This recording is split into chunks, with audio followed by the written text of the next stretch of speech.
your regular program to bring you this special report. The body of Jesus of Nazareth is missing.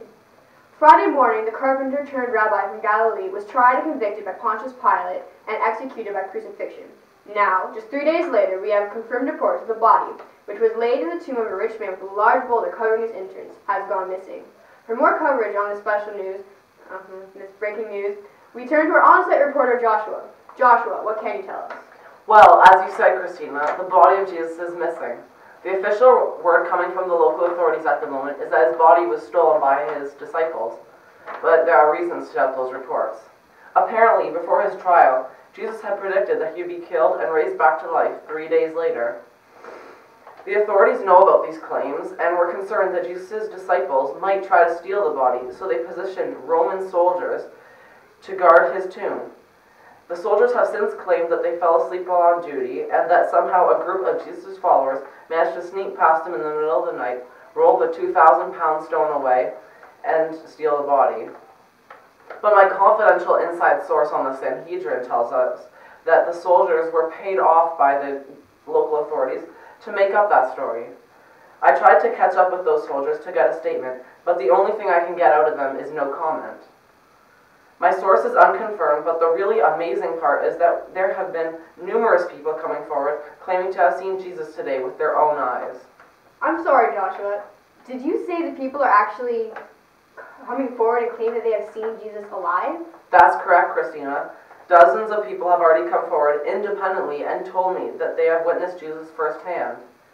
Just watch some of these testimonies I got earlier today as I managed to catch up with some of the witnesses. We went to the tomb this morning to anoint the body with spices. As we were on our way, we wondered who was going to roll the stone away for us. But as we got there, the stone was already rolled away and the tomb was empty. 2 men greeted us and said, "Why do you seek the living among the dead? He's not here, but has risen." The 2 men then told us to go to the other disciples, but as we went, Jesus appeared to us on the road. We saw him ourselves. When we tried to tell the others, they didn't believe us, but why would they? The testimony of women does not amount to much here. They need to see him for themselves, and see they will. We ran all the way to the tomb, and I discovered that the body was not there. Later, we locked ourselves in the upper room, and because we were afraid of the authorities that had accused us of stealing the body.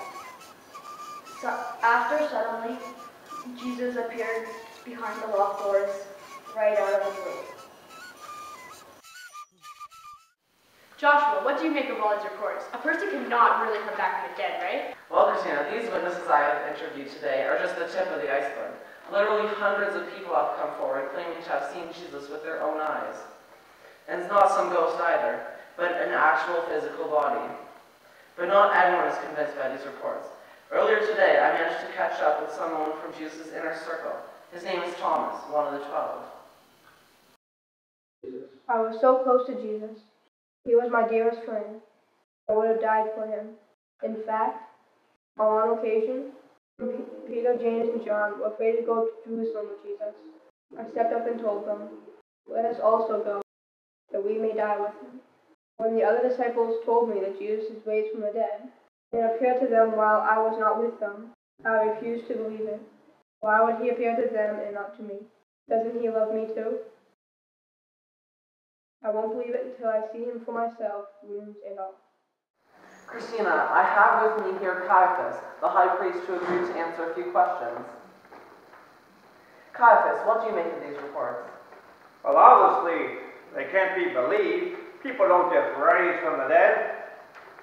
Yeah, but we're talking about hundreds of people coming forth saying that they have seen Jesus with their own eyes. Well, the guards have testified that the body was stolen in the middle of the night while they were asleep. That's the official report, and that's the one we're sticking with.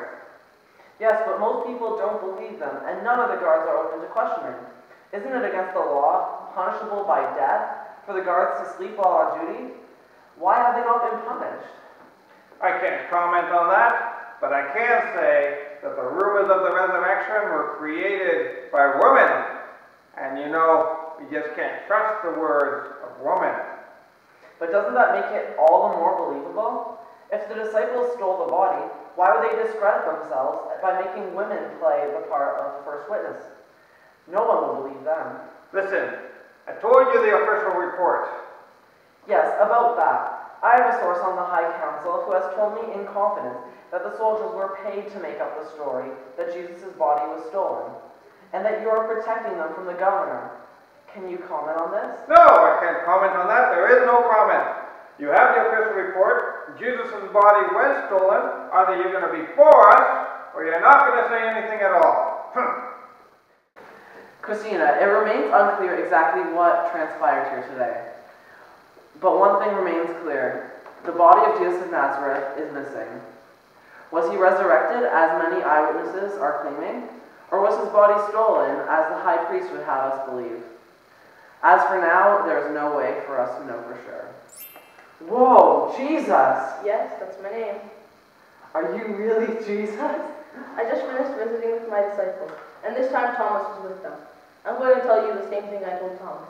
Look at my hands. Stop being unbelief and believe. I believe. Do you believe because you have seen me? Blessed is he who has not seen and yet believes. Do you believe?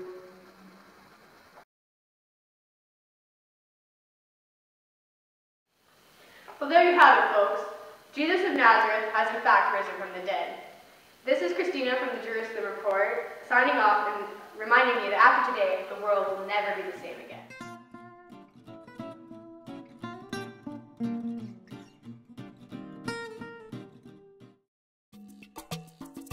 Although Jesus gave us prophecies to help us understand him, not all scholars of the New Testament agree on how the events and claims of Jesus' life and death should be interpreted.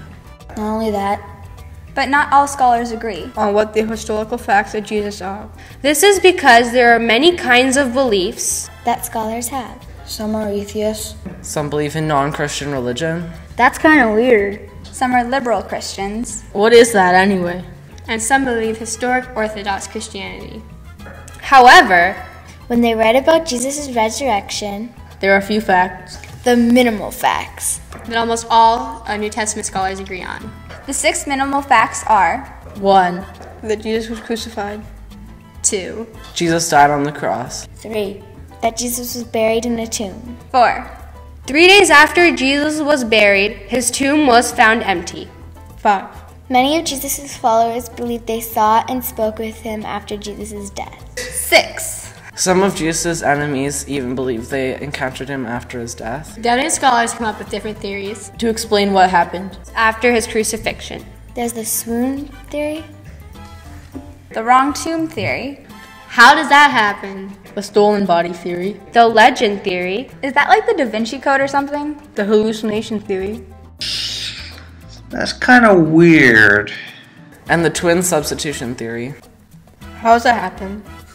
What is interesting about this is that only the biblical account of the resurrection makes sense of these few facts. No other explanation covers them all. The resurrection happened.